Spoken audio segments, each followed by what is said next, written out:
Hello, you're watching Shalom World News. I'm Dana Villa from Chicago, USA. Here are the latest headlines from around the world. During his Wednesday general audience, Pope Francis exhorted believers to renew the consecration of humanity, especially Russia and Ukraine, to the Immaculate Heart of Mary. This comes exactly a year after the Holy Father publicly consecrated both nations to Our Lady during the 24 Hours for the Lord penitential service at the Vatican. By consecrating both countries, he was seeking lasting peace in the region. At the time, he said the consecration was not a magic formula. Instead, it was a spiritual act, an act of complete trust on the part of children who, amid the tribulation, are turning to their mother.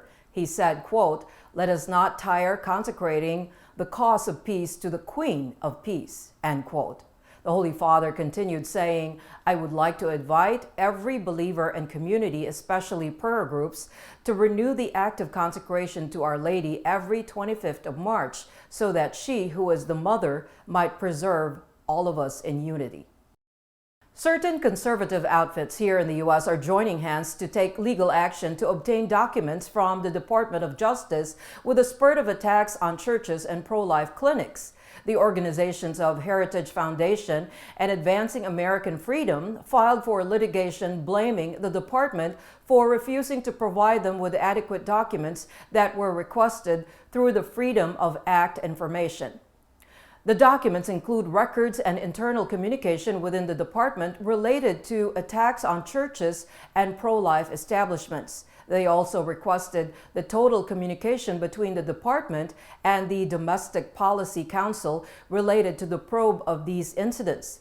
Both organizations said in the lawsuit that they had exhausted their administrative remedies in their bid to access the records. The Holy See has strongly condemned all forms of racism that exist in society. This came as the world on Tuesday, March 21, observed the International Day for Elimination of Racial Discrimination. Speaking before the United Nations General Assembly on Tuesday, Vatican observer Archbishop Gabriel Cacha said that racism should be countered by fostering an atmosphere of solidarity and human fraternity. He said that racism is based on the distorted belief that one person is superior to another.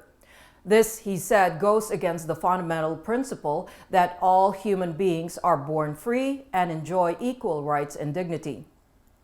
The Vatican observer said that despite the commitment of the international community to combat racism, it still reemerges like a virus, causing a crisis in human relationships. He also made a reference to the deeper level of racial prejudice which still exists, although it is less evident. The Catholic bishops in Germany have requested donations on Palm Sunday for the Christians in the Holy Land. Through a joint appeal on Wednesday, March 22nd, the German Bishops' Conference announced that the collections would go to the local Christian institutions and projects in Israel, West Bank, and Jordan.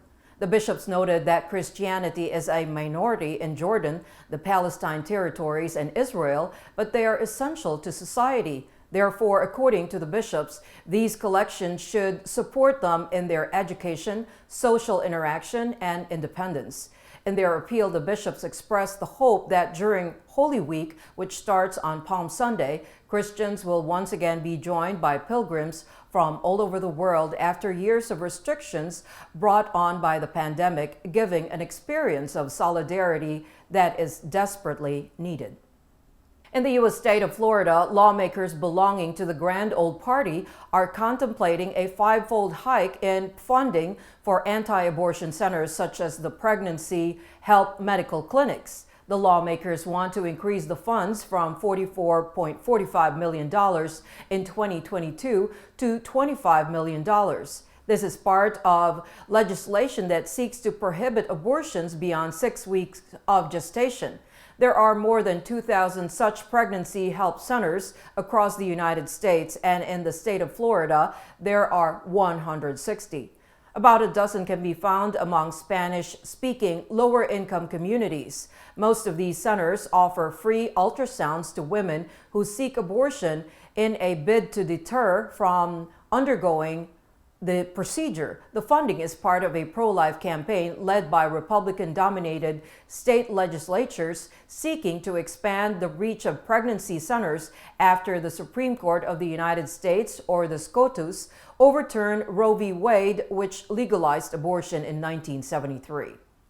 The World Council of Churches, or WCC, shared its view on human rights in Argentina on March 22nd during the Third World Conference. Through two video messages, Global Inequalities, Human Rights and Social Justice, and Experiences of Peace Building in Latin America and Worldwide, the Council emphasized vital takeaways from the WCC 11th Assembly and reaffirmed the Council's continuous dedication to improving human rights across the Latin American country. The WCC acknowledged that injustice and unsustainable economic practices are at the root of the current scenario of converging global crisis. The messages noted that WCC does not take pride in religion turning into a tool of oppression that prevents all members of God's family from fully experiencing life. Governor Kevin Stitt from the state of Oklahoma has condemned the state Supreme Court decision to permit abortions when a mother's life is at risk. In a narrow win for the pro-abortion advocates since the reversal of Roe v. Wade, a divided Oklahoma Supreme Court removed a part of the state's near-total abortion ban, ruling that women can access abortion when pregnancy risks their health, not just in a medical emergency. The governor expressed his opposition, stating that it would pave the way to abortion in the state. Through a letter, Governor Stitt also pointed out that the court didn't mention the unborn and stressed the responsibility to protect both mother and the unborn in all circumstances.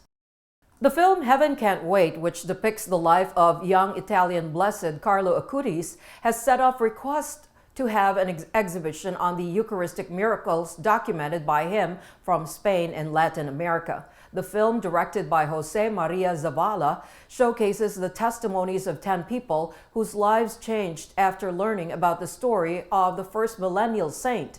Carlo's mother, Antonia Zalzano, was also part of the film. Even though the movie was released in a few theaters, the requests for the exhibition have come from Spain and all over Latin America. Olga Dominguez, the custodian of the International Exhibition of Eucharistic Miracles and the coordinator of the Expo Carlo exhibition, announced the same. However, she added that transmitting the materials to the U.S. would take time. In Brazil, the Committee on Education, Culture and Sports of the Senate gave its approval to a bill that earmarks September 8th, the birthday of the Blessed Virgin, as the National Day of the Men's Rosary. It has now been sent to the President for his approval. This bill was authored by Deputy Eros Biondini and given approval by the Chamber of Deputies in 2022. Biondini said that the Men's Rosary has a devotional meaning for all Catholics in the country, and it would strengthen society, which is committed to the dignity and spirituality of all people. The Men's Rosary is a devotional practice in which men of all ages gather to say the Rosary publicly and seek blessings for the promotion of the traditional family and other Christian values. A U.S. Catholic bishop has slammed the University of Notre Dame for hosting a reproductive justice talk featuring abortion doula Ash Williams. The guest, who identifies himself as a trans man, said during the March 20 event that he rejected the idea that the number of abortions should be reduced. Bishop Kevin Rhodes of Fort Wayne South Bend strongly criticized it in a column in the diocesan newspaper Today's Catholic. The decision to feature such a speaker on campus was both intellectually unserious and unworthy of a great Catholic research university, he said. He also objected to the event sponsors providing an abortion facilitator a platform for pro-abortion activism. The bishop said the lecture series was an act of dissent against the university's commitment to promoting a culture of life.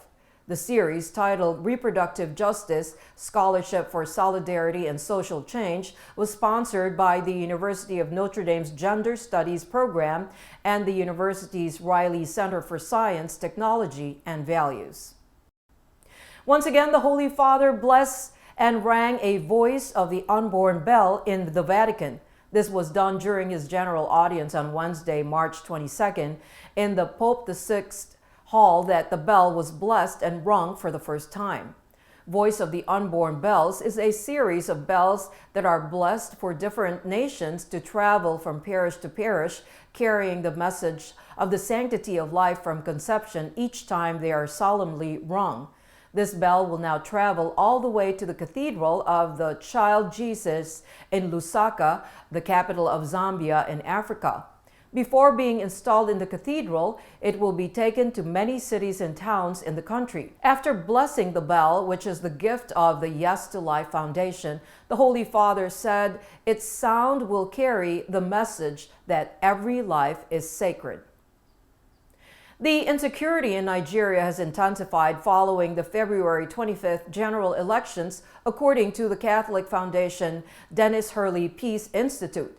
After the election, killings, kidnappings, and destruction of homes and other property increased in the nation.